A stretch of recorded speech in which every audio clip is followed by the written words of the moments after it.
जैसा सिंध के तमाम वॾे नाहे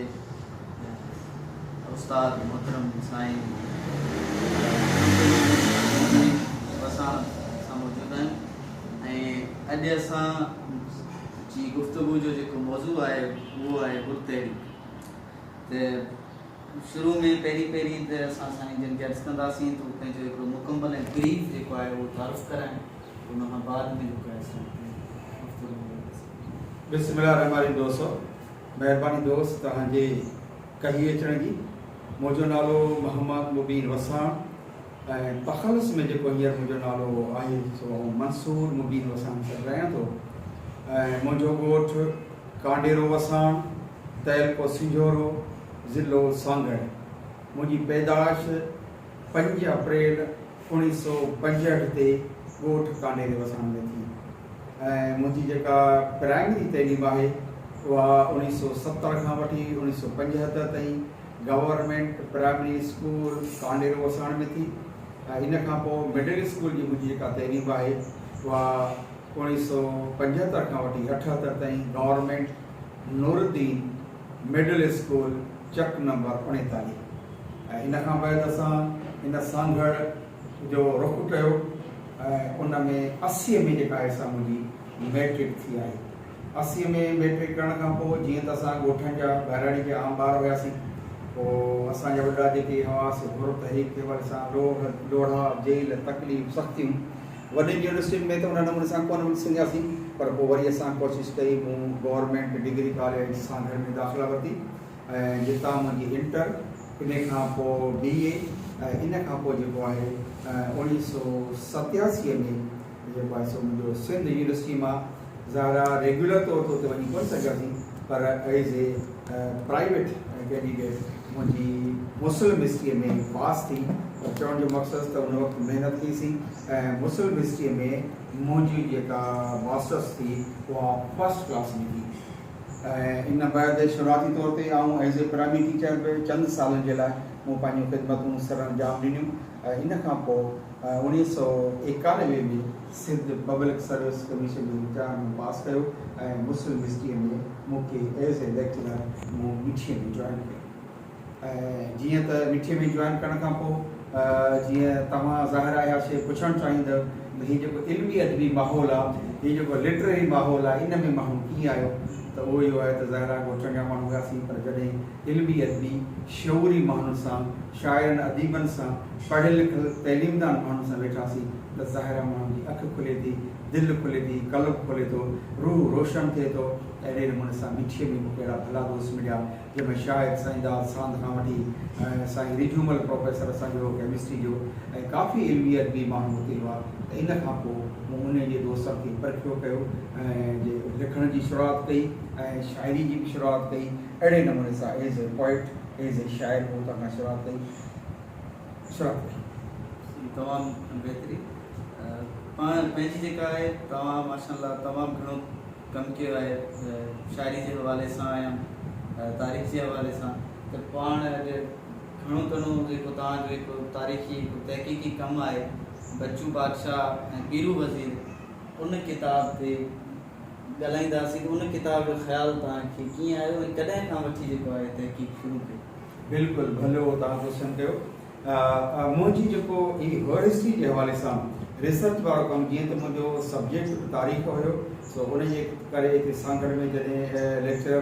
मिठीअ में, इन खां पोइ सांगड़ में आयासीं त पोइ दोस्तनि जो माहौल हिते तमामु सुठो हुयो। ख़ासि तौर ते और हिस्टोरिकल सोसाइटी वारा जेके दोस्त आहिनि, फ़क़ीर बीर मोहम्मद निज़ामानी आहे, उस्ताद निज़ामानी आहे ऐं कासन जलावर जो भेण जहिड़ा माण्हू काफ़ी सीनियर दोस्त हिते मौजूदु हुआ।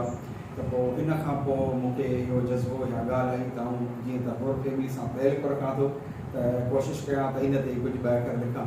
पोइ कुझु शुरूआत में त कुझु मज़मून वग़ैरह लिखियासीं,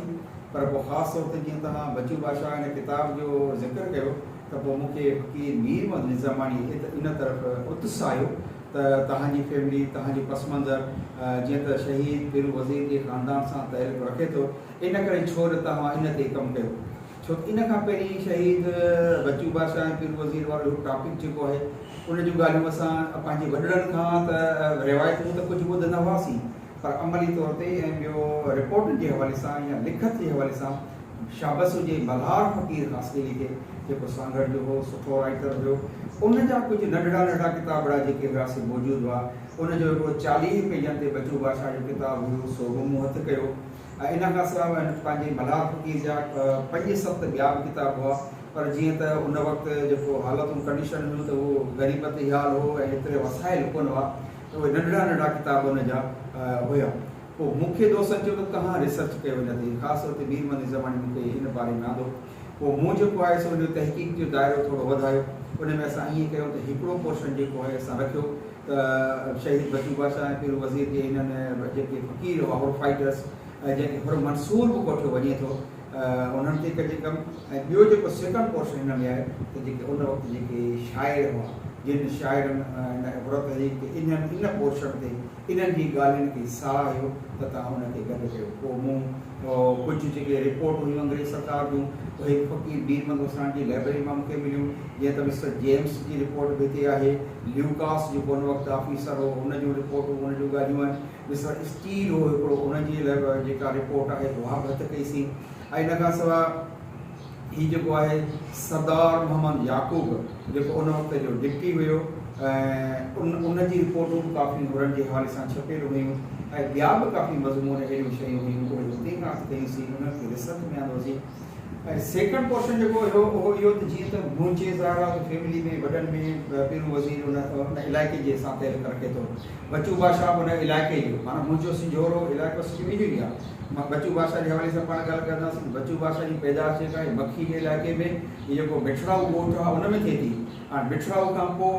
बिठराऊ जो जेको ज़मानो बचपन हुते वरियां फ़क़ीर वॾो रिली वारो हुते रहियो, ऐं उनजो पीउ जेको मनियो फ़क़ीर ख़ासि कहिड़ी हुयो, उनजो इलाइक़ो बि हिते, बचू बादशाह जी पैदाइश बि हुते। इन खां पोइ जेके असांजा वॾा जेके बुज़ुर्ग हुआ शहीद पीरू वज़ीर वारा, इन्हनि जा ॻोठ असां वारा भीड़ी जे भर में,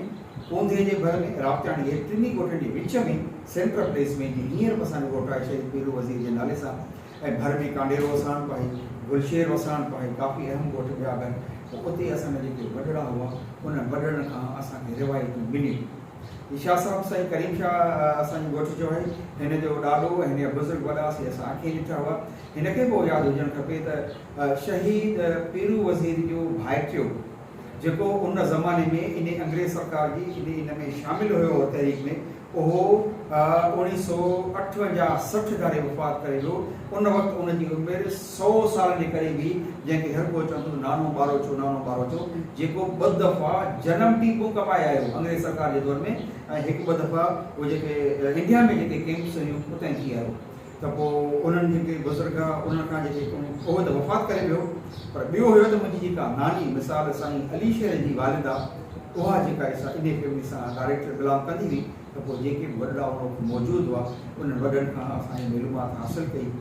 जीअं अमीर फ़क़ीर वसाण आहे, माधन फ़क़ीर में घर हुयो, मिस्री फ़क़ीर माछी हुयो, मुंहिंजो बाबा मोहम्मद हसन गाज़ी ठकुर फ़क़ीर हुयो, ऐं साईं शाह साहिब जे इन ॻोठनि मां बि तमामु जेके माण्हू आहिनि। ईअं मुंहिंजे अॻिते जेके बुक था आहिनि त उन में मूं तक़रीबन मुंहिंजे इलाइक़े जे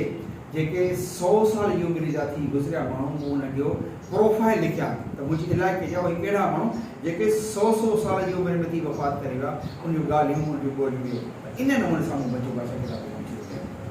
तव्हां छा था सम्झो त गुर तहरीक जो जेको ओरिजिन आहे उन जा सबब कहिड़ा? गुर तहरीक जी हा, सबबु इहो आहे त माना पहिरियों सबबु इहो आहे, पाण महसूसु कयूं त जॾहिं अंग्रेज़ सरकार हिन पंहिंजे खिते में पंहिंजे इलाइक़े में हिंद सिंध खे गिड़काए थो वञे, अची थो वञे, त सची ॻाल्हि त इहो हिन पंहिंजे खिते जा पंहिंजे इलाइक़े जा तमामु बुरा असरात हुया। हिकिड़ो सत समुंड पार जो माण्हू हिते पंहिंजी चालाकी सां पोइ सौदागर थी थो वञे, या हू जेको जंहिं नमूने सां वापार जी कोशिशूं करे थो, या जंहिं नमूने सां वरी सर्वे करे मथे वञनि था सिंधु नदी जे हवाले सां, सिंधु दरिया जे हवाले सां, इलाइक़नि जे हवाले सां ईस्ट इंडिया कंपनी क़ाइमु थिए थी, त माना हू पंहिंजा पेर ॼमण जी कोशिशि करे थो। इहो असांजा जेके हुक्मरान हुआ, जेके लास्ट जेके उन नमूने सां जेके फाइट कोन करे सघिया, प्लैनिंग कोन करे सघिया, जंहिंजे करे अंग्रेज़ सरकार जो हिन मुल्क ते हावी थी वियो। न त उन वक़्तु जेकॾहिं हिन खिते जो मुस्लमान, हिन खिते जो मुस्लमान हर माण्हू जे करे त उहो पेर पंहिंजा मज़बूत करिया त दुश्मन खे हिते सही कोन सघिया। हाणे जॾहिं अंग्रेज़ सरकार ख़ासि तौर ते सिंध में हिन पंहिंजे इलाइक़े में अची वियो, सची ॻाल्हि आहे त ॿिया माण्हू पंहिंजी जॻह ते लक़ब अलक़ाब वठण में लॻी विया, पर वाहिद पीर पागारो ऐं उन जा जेके हुर हुआ उहा हुर तो थोरा कोन माना हुनजी आबादी तमामु वॾी आहे तव्हां मथे वञो सादिकाबाद बहावलपुर रहीमियार खान ऐं मथे जेको आहे सो शिकारपुर खां वठी घोटकी डहरकी सखर सांगड़ नारो बेबुखा सही सॼो तव्हां जैसलमेर ताईं बीकानेर ताईं बाड़मेर ताईं हलिया वञो गुजरात ताईं हलिया वञो हीअ केॾी वॾी पटी आहे जेके हुननि सां सथियल आहे हुननि सां भरियल आहे इन्हनि माण्हुनि पीर साहिबनि ख़ासि तौर ते अंग्रेज़ सरकार जी इन ॻाल्हि खे तस्लीम ई कोन कयो त धारियो अंग्रेज़ असांजे मथां हुकमरानी करे उन ऐं ॿियो इहो त हिते वारा जेके फ़क़ीर हुआ हिते वारा जेके हुआ फाइटर्स हुआ अॻिते हली जेके एॾियूं कंडीशन्स अंग्रेज़ पाणी पैदा कयूं हिन खे जेको सो सोड़ो कयां ईअं कयां पोइ जेके उन वक़्त जा जेके मीर साहब आहिनि उहे बि उन नमूने सां कोन सम्झी सघिया हिकिड़ी ॻाल्हि असां आख़िर कंहिं बि सम्झ में कोन थी अचे त बाबा हीअ जंहिं वक़्तु जेका फाइट हली थी आख़िरी जंग मीरनि जी ऐं जंग हिन जी अंग्रेज़ जी उन वक़्तु असांजो हुर माण्हू जेको आहे सो उन नमूने सां मूं पाण बि सोचां थो कॾहिं कॾहिं फाइट करे ऐं उन सां जेको अंग्रेज़ जे दिफ़ा वारी पोज़ीशन में असां वारा माण्हू कोन हुआ छो कोन हुआ पोइ उन जे करे थी मीर साहिबा जेके हिते हुआ जॾहिं अंग्रेज़ हिते आयो त अंग्रेज़ जे उन चालीह में करे पीर साहिब जे ख़िलाफ़ जे हिकिड़ी माना प्रोपेगेंडा करणु लॻी विया ख़ासि तौर ते जेके हीअ जेके मिर्ग ख़ासि वारा वीर जेके हुआ उन्हनि उन वक़्त जा जेके पीर साहिब पीर वॾो जेको पीर सिबगतुल्लाह शाह हुआ इन तोड़े जो पीर सिबगतुल्लाह शाह सानी पीर अली गौहर शाह जेको हो जेको बंगलो जहिड़ी शाइर हो उनखे बि जेको उते जूं साज़ बाज़ करे साज़िशूं कराए उनखे जेको आहे सो उन ज़हर ॾियारे छॾियो शहीद करे छॾियो त इन्हनि कंडीशन में असांजो माण्हू जेको सो उन वक़्तु मीरनि खां परे हुओ माना तव्हां चवण जो मक़सदु ईअं आहे त पीर साहिब ऐं मीरनि जा जेके तालुकात इख़्तिलाफ़ात जेके हुआ इख़्तिलाफ़ात हुया उन जे करे असां फाइट कोन करे सघियासीं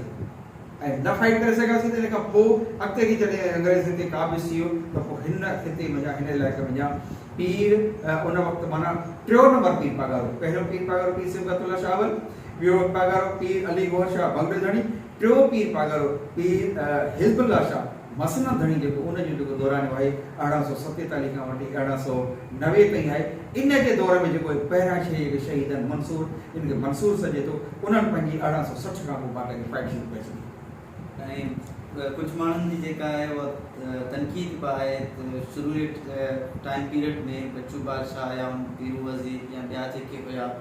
त उन्हनि जेको आहे हिकिड़ी क़िस्म जी लुटमार जीअं चइजे उहा बि कई हिंदू जेके हुया उन्हनि खे बि लुटियो ऐं सेठी जेके हुया जेकी या त अंग्रेज़नि जा साथारी हुया त अहिड़े क़िस्म जा इहे वाक़िया मिलनि था जंहिंखे जेको आहे गुरमखीअ जा या ॿियनि लेखकनि बि लिखियो आहे तव्हां इन सिनारियो इन जो प्रूफ किथे बि कोन मिलंदो इन जो प्रूफ किथे बि कोन मिलंदो त हुर शहीद बच्चू बादशाह पीरू वज़ीर हिननि जेका अंग्रेज़ सरकार जे ख़िलाफ़ 12 माण्हुनि ते हिकिड़ी मुस्तमिल हिकिड़ी सांगड़ सरकार क़ाइमु कई हुई जेका 1888 खां वठी 1996 ताईं अंग्रेज़ बि मञे थो त हिननि माण्हुनि हिकिड़ी 12 माण्हुनि जी हिकिड़ी कमेटी क़ाइमु कई हिकिड़ी माना ईअं सम्झ माना मतवाज़ी हुकूमत क़ाइमु कई इन सॼे पीरियड में 1880 खां पोइ माना हिन खां तव्हां ॾिसो जेको तव्हां पीरियड चओ था इन में किथे बि को अहिड़ो कोन जेके ही हुरा जेके हुआ उन्हनि माण्हुनि खे लुटियो हुजे फुरियो हुजे बेचा जेको कंहिंखे तंग कयो हुजे पर अंग्रेज़ सां जीअं त जंग हुई अंग्रेज़ सां जंग जे लाइ जेके हथियार बि खपे ऐं पैसो बि खपे त उहो हथियार जेको हूंदो हो कंहिं वटि जेकॾहिं को हिंदू वटि हुजे या मुस्लमान वटि हुजे कंहिं वटि बि जेकॾहिं हथियार हूंदो उहो हथियार फोड़ण जी कोशिशि ज़रूरु कंदा बाक़ी ॾेती वेतीअ में पैसे नुकड़ में कंहिंखे बि फुरियो कोन ऐं ॿियो हुयो त हीअ हथियार जो जेको ज़ोर आहे तव्हां इहो सुवालु करे सघो था बाबा भला ईअं जे न हो त हुर जेकॾहिं पंहिंजा जेका एतिरी मुतवाज़ी हुकूमत क़ाइमु कनि था उन्हनि हथियार किथां आयो उन लाइ चई सघे थो त सांगड़ जे मखी वारे इलाइक़े में जेको दुबी आहे दुबी जो तमामु वॾो नालो हुन ज़माने में उन दुबीअ में शाह कारीगरा जेके हथियार ठाहींदा हुआ सिखनि सां गॾिजी ॿियनि सां गॾिजी हिते अहिड़ो ई फैमिली जेका एंबू कोटरा फ़क़ीर आहिनि जिन ख़ान फ़क़ीर वारा आहिनि इन्हनि जा वॾा 7 पीढ़िया त मथे ॿिया बि इन ते ॿियनि दोस्तनि बि मज़मून लिखियो आहे मूं बि लिखियो आहे त दुबी वारनि माण्हुनि जूं जेके दुनारियूं हुयूं जेके ख़ासि तौर ते मोह भरण वारियूं बंदूक हुयूं उन्हनि बंदूकुनि जा एतिरा त उन्हनि जा सामान हुआ जो उन्हनि जा इंडिया जे मुख़्तलिफ़ इलाइक़नि ताईं ॿिए पासे ताईं सिंध ताईं मीरनि ताईं त वरी ॿाहिरी मुल्कनि ताईं उन जा हथियार वेंदा हुआ उहो दुबीअ जे माण्हुनि जो जेको हथियार आहे इहो हुरनि खे हथ आयो ॿियो जेको हथियार त ज़ाहिर आहे कंहिं माण्हू खां जेकॾहिं फुरियो हुजे वरितो हुजे त ॿी ॻाल्हि आहे पर कॾहिं बि हुरनि लुटमार कान कई हीअ 3 रिपोर्टूं मूं बि पढ़ियूं आहिनि स्टील जी रिपोर्ट पढ़ी आहे ऐं ल्यूकस जी बि आहे सरदार याकूब जी बि आहे ऐं सवेल जेको मूं नालो वरितो अंग्रेज़ सरकार जी उनजी रिपोर्ट मौजूदु आहे जेकी हिन बच्चू बादशाह किताब में तव्हां ॾिसंदव उहो इहो ॿुधाए थो असां पढ़ियो आहे त ही अहिड़ा के जनूनी माण्हू आहिनि जो हिन में लुटमार वारो फुरण वारो इहो कुनसर कोन थो मिले त उहो ज़ाती तौर ते कंहिंखे फुरी पंहिंजी बाल बेके त ठाहींदा हुजनि, पर हिननि में को जुनून अहिड़े क़िस्म जो आहे जो पंहिंजी धरती पंहिंजे पीर मथां फिदा थियणु चाहिनि था। ऐं हुननि में जेको गोरी लाव अहिड़ी जॻह हुननि जी अहिड़े क़िस्म जी आहे जो ख़बर नथी पवे त फायर तो हिकिड़े पासे खां थिए थो ऐं माण्हू जेको आहे जेको पुलिस जेको सिक्योरिटी वारो या को अंग्रेज़ अमलदार आहे हुनजी सिसी जेका असां तलवार सां लुबी पई आहे, असां ख़बर नथी पए त कीअं हमिलो कनि था। सो ही जेके हो रहा 12 माण्हू त उन्हनि जी कैबिनेट हुई, कॾहिं कॾहिं वरी माण्हू चवंदा यार ही त 12 माण्हू जीअं तव्हां ॻाल्हि कई लुटेरा हुआ, पोरू हुआ, दाड़ेला, चोर हुआ, पर बाबा उन्हनि माण्हुनि खे सम्झणु खपे त 12 माण्हू त कैबिनेट जा मेंबर हुआ। तव्हां अॼु ॾिसो सिंध असेंबली, सिंध कैबिनेट आहे, फेडरल कैबिनेट आहे, हर मुल्क जो कैबिनेट हुअनि, कैबिनेट में हुए चंद माण्हू कैबिनेट हूंदा त हुन पंहिंजो बादशाह, बच्चू बादशाह, पीर बख्श वसाण पीर वज़ीर हुनजो वज़ीर, फतुल हुनजो काज़ी ऐं ॿिया हुनजा कोटवाल, इहे हुन जो जेको एरियो हो माना हिन एरिया में हुननि पंहिंजी हुकूमत क़ाइमु कई। इन सां हुननि सां जेके ॿिया मंसूर शामिल हुआ, ॿिया जेके गुर शामिल हुआ, उहे हज़ारनि जी तइदाद में हुआ। तव्हां ज़ाहिर सांगड़ सरकार जी ॻाल्हि कई, सांगड़ सरकार जो हेडक्वार्टर मखी ढंढ में, त मखी ढंढ जा माण्हू घणी सपोर्ट कंहिंखे कंदा, अंग्रेज़नि खे कंदा या बच्चू बादशाह वारनि जी सरकार खे? सही हिन इलाइक़े जो जेको माण्हू आहे, जीअं त पीर साहिब जी जेका पीर मोहम्मद राशिद रोज़े धणी रहमतुल्लाह अलैह जेको फैज़ आहे, जेको माना विरासत आहे दीन इस्लाम जी जेका तबलीग आहे, उन तबलीग में हुआ त हू माना फैज़ आम हो। ही जमायत ज़िक्र अस्कार वारी जमायत आहे, ही दुनिया जी लालच वारी जमायत न आहे, लोभ लालच वारा ही माण्हू कोन्हनि, ही सोम सलात वारा माण्हू आहिनि। पीर सिंह कोट वारे ज़माने में कंहिं वॾे राइटर लिखो त ही जमायत उहा आहे जंहिंमें तव्हांखे लखनि जे तइदाद में माण्हू जेके तहजद गुज़ार मिलंदा, ही उहा माण्हू माना दीन सां, इस्लाम सां, मुहबत सां, रूह सां। ॿी ॻाल्हि ही त ही इमाम हुसैन वटां माना करबला खां किंगरीअ ताईं इमाम हुसैन जेको उते तसलसल जेको हुयो माना शहादत वारो इमाम हुसैन जेको करबला में मल्हायो, ऐं उते जेको हज़रत हुर हो, हुर जी जेको आहे मुखालिफ़ सिमत मां निकिरी अचे मैदान कारज़ार में अची इमाम जो पासो वरितो। अहिड़े तरीक़े सां हिते जेको हुर आहे उन हुर बि पंहिंजे पाण खे हुर जो लक़ब ॾेई हिते जे पागारे जे मुरीद ऐं चयो त असांजो सिर हाज़िर आहे हिन धरती तां, हिन वतन तां, हिन मुल्क तां, का बि हुननि फुर्र कान कई आहे। हिन दीन खे बचाइण जे लाइ रसूल बचायो आहे ऐं पंहिंजो जेको इमाम बचायो आहे। इन खां पोइ जेकॾहिं सिंध में बचायो आहे त पीर सिंह पागारे ऐं पीर सिंह सोरी बादशाह रोज़े जी जमायत बचायो। असल में साईं मां पुछणु पिया चाहियां, सांगड़ सरकार या हुननि जी जेका बग़ावत आहे, इंसर्जेंसी आहे, त उन जे पोयां भला कंहिंजो हथु हुयो या कंहिं उन्हनि खे जेको आहे गोरीरा वार करण जे लाइ चयो या उन जे पुठियां के सबबु हुया या न? सबबु त सभ खां पहिरीं त दीन इस्लाम जी धरती खे बचाइण आहे माना दुश्मन खां जेको हुयो, ऐं ॿियो हुयो त पंहिंजे वतन जी धरती, ऐं हिन में जीअं त अंग्रेज़ सरकार जिन माण्हू क़बूल कोन थो कयो। ऐं ॿियो आख़िर में इहो त पीर साहिब जेको उन वक़्तु जो पीर हिज़्बुल्लाह शाह, ऐं उहो छा त पंहिंजे मुरीदनि में निकिरंदो हो जेको आहे सो दावतुनि जे लाइ या पंहिंजो दीन जी तबलीग जे लाइ। तो वॾा फ़क़ीर जेके बयानु कनि था त उन वक़्त में माना पीर ॻोठ खां, सांगड़ खां, अछोतर खां पीर साहिब जेको सो डाक ते रवानो थियो, त पोइ उन वक़्तु जेको अंग्रेज़ सरकार हो त उन पीर साहिब जे मथां इहो बेन लॻायो त तव्हां जे अचण सां सिंध में अमन अमान ख़राबु थिए थो ऐं तव्हां जेको सो पीरनि में या जमायत में माण्हुनि में पब्लिक में तव्हां जेको सो वञी नथा सघो। जमायत जो माण्हू जेको पीर बसि सिंध जो पीर पागार त हिकिड़ी इज़त रखे थो, पाण धरती जा वारिस आहियूं, पाण सिंध धरतीअ में हिते रहण वारा माण्हू सिंध जे पीर पागारे खे 7 समुंड पार जेको अंग्रेज़ उतां अचे थो ऐं उहो हुकुम करे थो, चवे थो त तव्हां जेको ही दावत जंहिंमें तव्हां आयो आहियो तबलीग था सम्झो, छा था चयो, तव्हां वापसि हलिया वञो। चवंदा उन ई ॾींहुं जॾहिं पीर साहिब वापसि कयो त पीर साहिब पीर ॻोठ ॾे वापसि थियो पिए। हिते मिठराऊ जे भरे में उन वक़्तु वरियामाणी ताईं पोइ जमात जा फ़क़ीर रहंदा हुआ। उन ई राति फ़क़ीरनि जेको सो पीर साहिब जी दावत कई, इहो मशहूरु आहे त तड़ तकड़ जेका दावत बाबा केरु कंदो, इहो वरियां फ़क़ीर कंदो। उहो रिली वारे फ़क़ीर हुते दावत जो इंतज़ाम कयो ऐं उन ई राति में फ़क़ीर गॾिजी वेठा त अंग्रेज़ नासार खे हिते जेको सो हाणे बर्दाश्त खां कमु ॿार आहे। हूअं सभु ॻाल्हियूं पंहिंजी जॻह ते, पर हाणे पंहिंजे सिंध जे रुहानी गादी पीर पागार खे अंग्रेज सरकार जेको उन हुकुम आहे त तव्हां वापसि वञो था इन नमूने सां जेको उन राति माण्हू पंहिंजी हिन फ़क़ीर जेको पंहिंजी प्लेन कयो ऐं इन खां पोइ जेको सागर सरकार जंहिंमें जेको उन वक़्त जा फ़क़ीर बुज़ुर्ग आहे जंहिंमें जेके माना अहम माण्हू जेके आहे से ग़ुलाम अहमद फ़क़ीर गाज़ी अहम माण्हू हो ऐं बच्चू बादशाह पीरू वज़ीर उन वक़्तु नौजवान अती उभिया वॾो वरियाम ढली वारो अब्दुल्ला फ़क़ीर मस्त ऐं हू जेको लाड़ वारो फ़क़ीर जेको जंहिं फ़र्क़ जो बुनियाद विधो हो इन फ़क़ीर जी सलाह सां इन्हनि माण्हुनि जो हाणे अंग्रेज़ खे बर्दाश्त न कयो ऐं जंग जो टिड़ी ऐं वाक़िया जेके थिया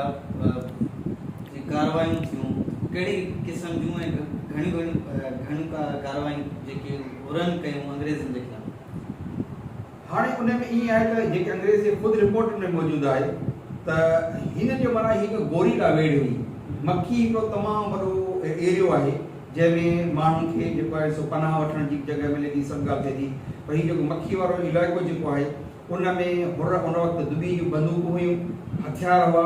हिते जा माण्हू जेके आहे उन्हनि सां सहमत हुआ अंग्रेज़ सरकार जूं जेके हमला थींदा हुआ त उन्हनि में ही पंहिंजो माना गोरीला वेड़ माना लिकी करे टोलनि जी सूरत में पोइ 10 माण्हुनि जो टोलो आहे 15 जो आहे 8 जो आहे 7 जो आहे इन नमूने सां जेको हो सो अंग्रेज़ी जेके उनजी फोर्सिस हूंदी या माण्हू हूंदा हुआ या वरी अंग्रेज़ सरकार जेके हामी माण्हू हूंदा जेके चुगल टाइप माण्हू हूंदा हुआ उन्हनि खे बि जेके से उहो जेको हुन ते अंजाम ॾिनो चाहींदा उहो तहरीक जा मुख़्तलिफ़ चीज़ फेसिस आहिनि त उहो तहरीक जी हीअ अर्ली फेज़ आहे जंहिं बच्चू बादशाह वारो त इन फेज़ जे ख़तमु थियण जा सबब कहिड़ा इन जे वरी पोइ जेको वाइंड अप जंहिं नमूने सां थिए थो उहो थोरो हिकिड़ो वरी पंहिंजे ॿिए अंदाज़ जो आहे हाणे हुरनि जूं कारवायूं जेके हीअ आहिनि उहे त हिकिड़ो त 1880 खां शुरू हुयूं ऐं उन खां पोइ 88 खां 96 थियूं त भरपूर अंदाज़ में तमामु घणी शुरू हुयूं ऐं इन जे करे छा त सिंध ते असर माना इलाही घणा पिया माना जंग जदल जहिड़ो ऐं पोइ ख़ासि तौर ते वरी हिते जो जेको माण्हू रहंदड़ माण्हू हो उन घणो लोड़ियो छो अंग्रेज़ सरकार जूं जेके फ़ौजूं माण्हू ड्रग वॾा वॾा माण्हू जेके लश्कर जंहिं नमूने सां अचनि था त माण्हुनि खे पाइमाल कनि ॿियो हुयो त हीउ जेको ल्यूकास जेको आयो ल्यूकास अमलदार वॾो ल्यूकास जेको 1895 में आयो त हुन चयो त हाणे जंग जे हवाले सां उन नमूने सां हुननि खे उन नमूने सां पहुची कोन पिया सघनि पोइ उन बसि हिकिड़ी इहा ॻाल्हि की त हाणे लाणा लुस करणी आहे माना बाहि जो इस्तेमालु करिणो आहे तीली ॾियणी आहे इन खां पोइ नवाब शाह सांगड़ इन खां मथे अपर एरियाज़ खैरपुर जे विच में मखी एरिया में पोइ हू जिते बि वेंदा हुआ हर ॻोठ में न मुस्लमान ॾिसंदा हुआ न हिंदू ॾिसंदा हुआ न ॿियो न टियों जेके बि माण्हू हूंदा हुआ उन्हनि खे हुरनि जी आड़ में तीली ॾींदा हुआ साड़ींदा हुआ अने तीली ऐं साड़ जा पहिरीं वाक़िया हिते थिया मिसाल जे तौर ते तव्हां ॾिसो त चोटियारी जेको आहे चोटियारनि जी तारीख़ी मस्जिद उहा बि साड़ी वई आहे ऐं इन खां सवाइ ॾॾर वारी जेका मस्जिद आहे हुते तव्हां मखी वारे पासे वञो था हेठि जमणो हुते तव्हां वञो था हुते ॾॾर वारी मस्जिद शरीफ़ उन मस्जिद खे बि साड़ी वियो आहे हिते असांजे ॻोठनि में जेके ॻोठ आहिनि हिते ॻोठनि में इलाही ॻोठ जेके अंग्रेज़ सरकार जा साड़ियल आहिनि हीउ साईं शाह साहिब ते वेझो वेठो आहे हिन जे ॻोठ जे बारे में हिकिड़ो मिसाल हूं तव्हांखे ॾियां त हिन इलाइक़े जो वॾेरो फज़ुल वसाण मशहूरु हो जेको हुरनि सां सहमत हो हुरनि खे मदद कंदो हो सपोर्ट मुहैया कंदो हो पोइ अंग्रेज़ सरकार जे माण्हुनि इन भीड़ीअ जे भर में इहा भीड़ी वारो दड़ो इन जे भर में हिकिड़ो ॻोठ फज़ुल वसाण जो बि मशहूरु हो उन सॼे ॻोठ खे उनजी माल खे मताज खे अनाज खे चवंदा उन जूं सवे ॻोल्हियूं जेके अन जूं सामान जूं हुयूं सॼी उन साड़ी रख कयूं अॼु ॾींहं ते उन दड़े जे भर में माण्हू लंघनि था उन सड़ियल अन जा उनखे जेके आहिनि से कारा हाणे सभु शइ नज़र अचे थी माना अंग्रेज़ सरकार लाड़ा लुस कई तीली ॾेई हर ॻोठ खे निस ताईं नाबूद कयो जेका हुई उहा दुबी जेका जितां हथियार सप्लाई थींदा हुआ उनजे मथां उन ज़माने में बि बमबार मार कई आहे उनखे जेको तबाह कयो अहिड़े नमूने सां पोइ जेके सभु ॻाल्हियूं ईंदियूं थियूं त पोइ हिते जो जेको माण्हू हो हिंदू माण्हू हो ॿियो माण्हू हो इन्हनि वञी पीर साहिबु जेको उन वक़्तु अली गोर शाह माफ़ी ॾियणी जंहिंजो जेके चइजे थो उनखे वञी चयो त जेका तव्हांजा जेके हुरनि सेहत अंग्रेज़ सां बरसरे बेकार आहिनि पर इन जी आड़ में जेको उते जो आम माण्हू आम पंहिंजो आहे हारी नारी ग़रीब गुरबो माण्हू जेको आहे सो सड़े थो मरे थो ऐं उहो काठ में लॻो पियो आहे इन जे करे तव्हां पंहिंजनि हुरनि खे जेको आहे सो हाणे पोइ रोक कयो या पोइ इन्हनि खे दस ॾियो जीअं जो असां सां ॾुर थो लहे इन खां पोइ पीर साहिबु चवंदा त अहिड़े क़िस्म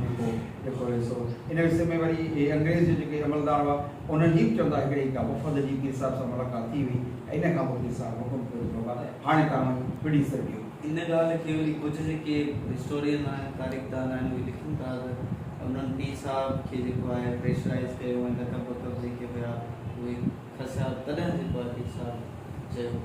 हाणे इहो जेको पीर पागार आहे हिनखे को बि लक़ब मिलियल कोन हो। पागारनि मां सिर्फ़ु हिकिड़ो लक़ब शमशुल उलमा जो लक़ब जेको सिंध में पहिरियों शमशुल उलमा जो लक़ब आहे उहो मिलियल हो पीर शाह मदान शाह कोटधणी बादशाह खे। उहो कोटधणी बादशाह बाद जो पीर पागार आहे। इन खां पहिरीं जेके पागार आहे उन्हनि मां कंहिं बि पागार खे लक़ब मिलियल कोन हो। इन जे करे लक़ब अलक़ाब जी का बि लालच कोन्हे। पागारनि खे जेको पागार जो लक़ब आहे इहो ई काफ़ी आहे। लक़ब जी लालच में पागार उन अॻे आयो आहे न हाणे। गुप्तरी खे ख़तमु करण जे लाइ हितां जे ज़मींदारनि जो या हितां जे बासर माण्हुनि जो केॾो वॾो किरदारु, त उन किरदार ते जेकॾहिं तव्हां हा इहो आहे त ज़ाहिर आहे अंग्रेज़ जो प्रेशर वॾो, प्रेशर तमामु घणो हो। आम माण्हू जेको आहे सो जेको हो त पंहिंजे जॻह ते ॿिया जेके ख़ासि तौर ते जेके सुखिया सॼा माण्हू आहे ज़मींदार माण्हू जीअं तव्हां चओ था उहे ॿई पासा जहिड़ा काठ में अवेल में होॾां जेको हुर वारो प्रेशर आहे सो बि घणो आहे। जे का ॻाल्हि अॻिते पोइ थींदी त हुर हुनखे ज़ाहिर आहे उन नमूने सां ट्रीट करे थो। ऐं अंग्रेज़ जो प्रेशर बि इन्हनि माण्हुनि ते इलाही हो। पर पोइ घणा माण्हू आहे जिन हुननि खे सपोर्ट बि कयो आहे, घणनि सपोर्ट कयो आहे। बाक़ी हाणे चंद जेके माण्हू आहे जिन लक़ब वरिता ऐं जेके लालच में अची विया पोइ उन्हनि जा घणनि खे त अहिड़नि जेको हुरनि पंहिंजे ठिकाणे ते पवंदो। पर चई सघिजे थो त हुरनि सां काफ़ी माण्हू सहमत थी पियो आहे। आख़िर जेको याकूब हुयो सरदार मोहम्मद याकूब, हा सरदार मोहम्मद याकूब जेको हुयो त उन कहिड़े हिसाब सां उतरी खे ॾिठो जो उन सम्झो त अंग्रेज़नि जे लाइ ही जेका आहे उहा आईंदा हिकिड़ी सदी जे लाइ भई या जेसीं ताईं अंग्रेज़ मुल्क में रहंदो ओसी ताईं मूवमेंट जेका आहे उन जे लाइ ख़तरो साबित थींदी। पोइ उन सेटलमेंट जेके या कंसंट्रेशन कैंप्स जी जेका आहे उहा तजवीज़ ॾिनी जंहिंखे जेको सिंध जो कमिश्नर आहे जीम्स रद्द कयो पर बाद में ॿियो कमिश्नर आहे हुन अहिड़ी कहिड़ी शइ माना ॾिठी आहे कहिड़ी बग़ावत हुई जेका पोइ इहो आहे त तव्हां ॾिसो त इनजी स्टडी तमामु घणी हुई। सरदार मोहम्मद याकूब जेको आहे उहो दिल्ली हिंदुस्तान वारे पासे जो हिते हुनखे ऑफिसर करे मोकिलियो वियो। हुन हिते हिकिड़ी स्टडी कई त कहिड़ा माण्हू आहिनि जेके अंग्रेज़ जे ख़िलाफ़ु जेको आहिनि सो वॾी जंग करे सघंदा। उन में हुन जेके मिसाल जमायत में हाणे को लिकल ॻाल्हि त कोन्हे जमायत में हुर ऐं सालिम जो अॻे बि हुयो। हींअर खणी उहा ॻाल्हि कोन रही आहे पर हुर माना फ़र्क़ी हुर फ़र्क़ु जमायत वारो माना हींअर ॿ पोर्शन आहिनि चई सघिजे थो। हींअर जेके तव्हां ॾिसो चार ख़लीफ़ा जेके आहिनि मिस अब्दुल्ला फ़कीर मस्त खां वठी मस्तानी संगत जी असां वारा ख़लीफ़ा गणंग बंगले वारा त इहे फ़र्क़ु वारा आहिनि। इन्हनि मां पोइ ॿी शाख जेकॾहिं फुटी आहे त इहा सिराई जी फुटी आहे निज़ामानी जी इहा ॿी संगत जी आहे। हेॾा वॾो वरियाम रिली वारो इहो फ़र्क़ी आहे। इन खां पोइ नंढी शाख जेकॾहिं हीअ फुटी आहे त संजाणी संगत जी सूरत में त इहे चार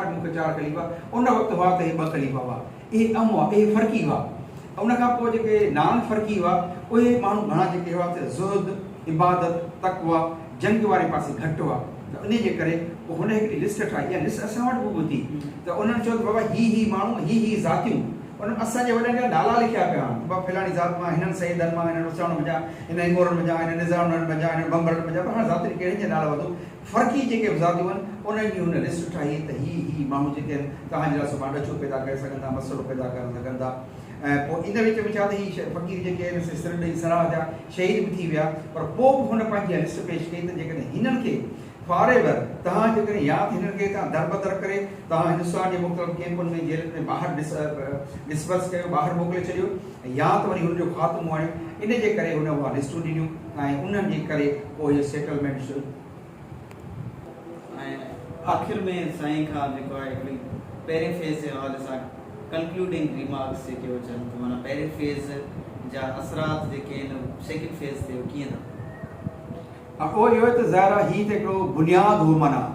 बुनियादु हो त अंग्रेज़ सरकार जे ख़िलाफ़ु ही माण्हू कीअं था तहरीक हलाइनि ऐं पंहिंजे वतन खे ओन कीअं था कनि इस्लाम खे धरती खे कीअं बचाइण जी कोशिशि था कनि। त मुंहिंजे ख़्याल में इहो जेको 8-10 साल जो पीरियड आहे इन्हनि हुरनि हिकिड़ी तमामु वॾी अंग्रेज़ खे रसीद ॾिनी त हिन सिंध में ॾखिणी एशिया में तव्हां सां जेकॾहिं एॾे वॾी बबकेदार जेकॾहिं जंग विढ़ी सघे थो त उहे हुर माण्हू आहे। सो हुरनि मुंहिंजे ख़्याल में दुबीअ जे बंदूकनि जे आधार ते मखीअ जे ॿेड़े जे आधार ते तमामु वॾी जंग लड़ी सवेल पाण जेका ॻाल्हि कई पई त जेके अंग्रेज़ सेटलमेंट ठाहे वियो उन खां पोइ तव्हां ॾिसो उहे माण्हुनि जे मथां 1898 खां पोइ 1900 ताईं सरदार मोहम्मद याकूब जी रिपोर्ट जे तहत उन्हनि माण्हुनि मखीअ जे माण्हुनि खे सभ खां पहिरीं जेको जानिब ढोरो आहे जानिब ढोरो वसाण जे नाले जानिब वसाण हो उन जे नाले ते उन ढोरे में हज़ारनि माण्हुनि खे इकठो कयूं, गॾु कयूं, उनखे चयूं त हीउ ॿारो आहे, हिन ॿारे में माण्हुनि खे बंदि कयो। इन खां पोइ जेको आहिनि उन वक़्तु ते बि मुख़्तलिफ़ सेटलमेंट्स जेके जंहिंखे पहिरियों पाण चयूं था बैठकी राज, पहिरियों जेके सेटलमेंटूं ठहियूं जंहिंमें शाह साहब वारा जंहिं ॻोठु भिड़ीअ में रहनि था 1900 में पहिरियां ॾोड़ा क़ाइमु थिया, उहो जंहिंमें भिड़ी आहे, कुल्लण आहे, सांगड़ में पादरी जो ॻोठु आहे, 12 ॿियूं बि बैठकूं आहिनि, उहे बैठकूं क़ाइमु कयूं। माण्हुनि खे लोढ़नि में, जेलनि में, तकलीफ़ुनि खे असां सभिनी जे वॾनि खे हणी छॾियूं, ॿियनि खे हिंदुस्तान मोकिले छॾियूं। ऐं चवण जो मक़सदु आहे त हीअ फ़क़ीर जेके हुआ उहो जेको जीअं पीर साहिबु अली गौहर शाह माफ़ी धणी ते जेको इहे ॻाल्हि थी ऐं अंग्रेज़ सरकार जो उहो फतवन तां मिलियो ज़ाहिर मिलियो हूंदो, पर उन्हनि फ़क़ीरनि खे हुकुम कयो तव्हां विड़ी सिर ॾियो। उहो सभ खां पहिरीं हीअ जेको झोड़े वारो लहू आहे, झोड़ो फ़क़ीर बंभरो ज़ात जो हो, इहो ॿिनि सां सहमत हो, शामिल हो। उते ई फ़क़ीर पंहिंजो शहीद पीर वज़ीर तगियो चांद ऐं भलू गाहो जेको मखी जे एरे मां निकिरी निर्वाह थिया ऐं पोइ हिते जोड़े लाइ हिते अंग्रेज़ सरकार जे ख़िलाफ़ ल्यूकस जे साम्हूं विढ़ंदे ऐं ख़ासि तौर ते हिते जेको आहे जिते हुन में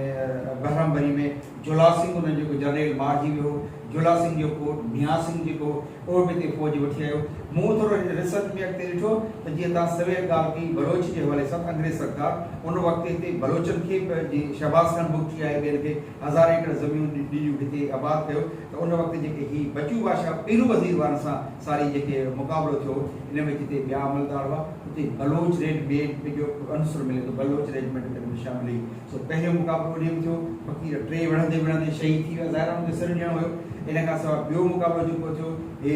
मखीअ में पाण अंदरि वञूं था, चकर वारो कुंभ सॼे थो, त्रिकुंडो बि सॼे थो, मखी जी मुहड़ आहे उते फ़क़ीर ॿिया जेके तॻी चांद वारा ऐं ॿिया जेके हुआ उहे फ़क़ीर विढ़ंदे भलू गाहे वारा विढ़ंदे शहीद थिया।